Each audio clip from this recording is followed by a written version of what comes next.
Dear friends, welcome to your channel epigram English. Epigram ইংলিশে সবাইকে স্বাগত জানাই। ফ্রেন্ডস, এটা আমার গ্রামার উপর থেকে দ্বিতীয় টপিক। আর এই দ্বিতীয় টপিকে আমি যে গ্রামারটা রেখেছি সেটা হলো ফ্রেজ অ্যান্ড ক্লজ। ফ্রেন্ডস, প্রথম যে টপিক আমি গ্রামার উপর থেকে রেখেছিলাম সেটা হলো ফিগার অফ স্পিচ। যদি সেই টপিকটা কেউ না দেখে থাকো অবশ্যই দেখে এসো। তো ফ্রেন্ডস দেখো, ফ্রেজ আর ক্লজ বেশিরভাগ জন ছাত্রছাত্রী অনেকে কনফিউজ হয়ে যায় এবং গুলিয়ে ফেলে যে ফ্রেজ আর ক্লজটা কি। বিষয়টা হলো গুলিয়ে ফেলার মতো একবারে নয়, এরকম যে ফ্রেজ এর বাংলা মানে হলো বাক্যাংশ, আর ক্লজ এর বাংলা মানে হলো খণ্ড বাক্য।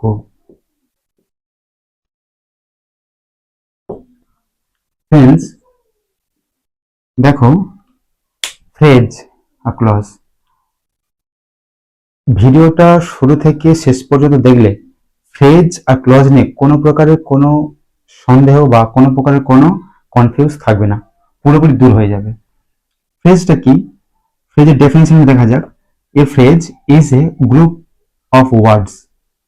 ফ্রেজ হলো বা বাক্যাংশ হলো কিছু শব্দের গুচ্ছ বা শব্দের সমষ্টি দ্যাট ডাজ নট কন্টেন, যেটা বহন করে না a subject and a finite verb, একটা কর্তা এবং কোনো নির্দিষ্ট বা মূল ভার্ব।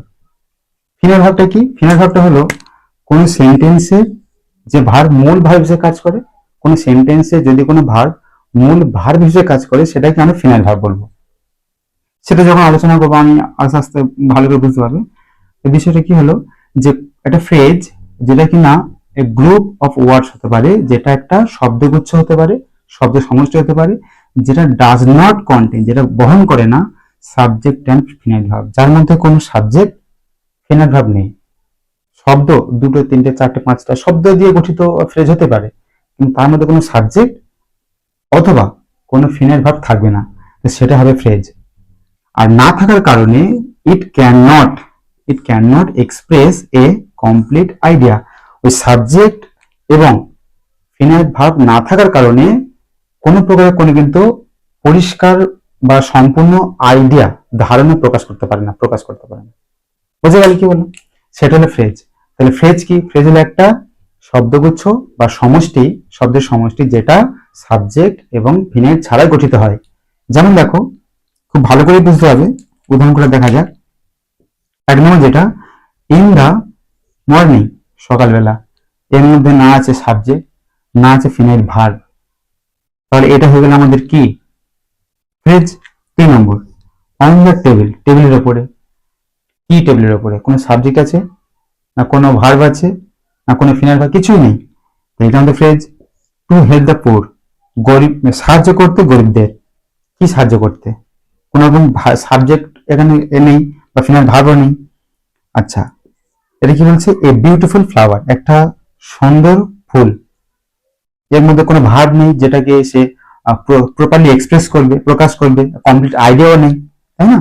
তাহলে কি আছে? ইন দা রুম, রুমের মধ্যে, একটা ঘরের মধ্যে। তো এইরকম কোনো সাবজেক্ট ফিনাইল ভার্ব ছাড়া সে একটা বাক্য হতে পারে, যে বাক্যটাকে আমরা ফ্রেজ বলবো।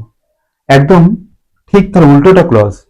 ক্লজ বেশি কিছু না, কঠিন কিছু না। দেখো, ক্লজ কি? ক্লজ হলো a group of words, a group of words, এক ধরনের শব্দগুচ্ছ বা শব্দ সমষ্টি, যেটা কন্টেন্স এ সাবজেক্ট, যেটা কিন্তু বহন করে, সাবজেক্ট বহন করবে অ্যান্ড ফিনাইল ভার্ব, এবং অবশ্যই তার মধ্যে একটা ফিনাইল ভার্বও থাকবে। সাবজেক্ট তো থাকবেই থাকবে, তার পাশাপাশি একটা ফিনাইল ভার্ব অবশ্যই থাকবে। ঠিক তাকে আমরা বলবো ক্লজ। একবারে সহজ। দেখো, এর এক্সাম্পল দিলে আর সংজ্ঞার দিকে বেশি যাওয়ার দরকার নেই। এক্সাম্পল দিলে খুব ভালো করে বুঝতে পেরে যাবে। He is reading, he is reading. হিটা কি? হিটা অবশ্যই করে কিন্তু আমাদের সাবজেক্ট। হিটা সাবজেক্ট, হি হলো আমাদের সাবজেক্ট, ইজ রিডিং এটা আমাদের ফিনাইল ভার্ব, এটা আমাদের ফিনাইল ভার্ব। সাবজেক্ট আছে, ফিনাইল ভার্ব আছে। কমপ্লিমেন্ট থাকলে থাকতে পারে, নাও থাকতে পারে, তবে সাবজেক্ট ফিনাইল ভার্ব থাকলে সেটা আমাদের ক্লজ। আচ্ছা, এটা দেখো, হোয়েন দি রেন স্টপ। আচ্ছা, এখানে দেখো দি রেন, এটা আমাদের কিন্তু সাবজেক্ট, আর স্টপ এটা আমাদের ফিনাইট ভার্ব। তাহলে কি পাচ্ছি আমরা? সাবজেক্ট পেয়ে গেলাম, ফিনাইট ভার্ব পেয়ে গেলাম। ফ্রেজ না হয় সেটা কি হবে? ক্লজ।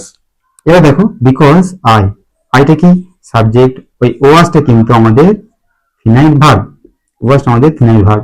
ইল নয়, ইল অসুস্থ, এটা কোনো ভার্ব নয়, তাহলে আমাদের মেন ভার্ব বা ফিনাইট ভার্ব বলতে পারি ওয়াজকে।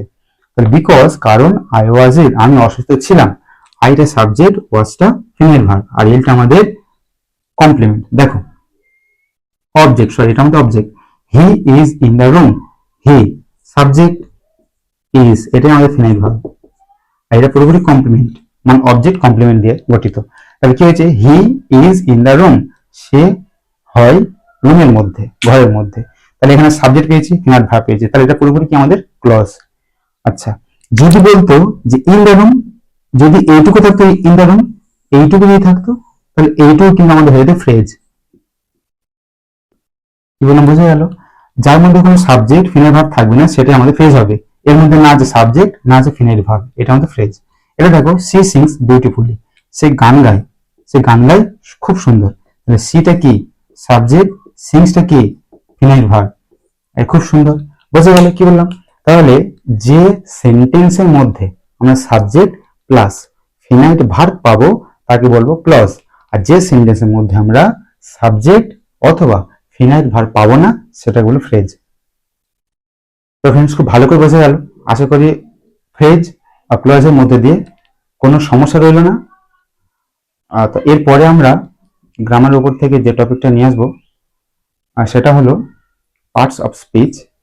তো ততক্ষণ পর্যন্ত ভালো থেকো, সুস্থ থেকো, ধন্যবাদ। আর এই ভিডিওটা যদি ভালো লেগে থাকে অবশ্যই শেয়ার করো, কমেন্ট করো, লাইক করো, আর সাবস্ক্রাইব করতে ভুলো না। নমস্কার।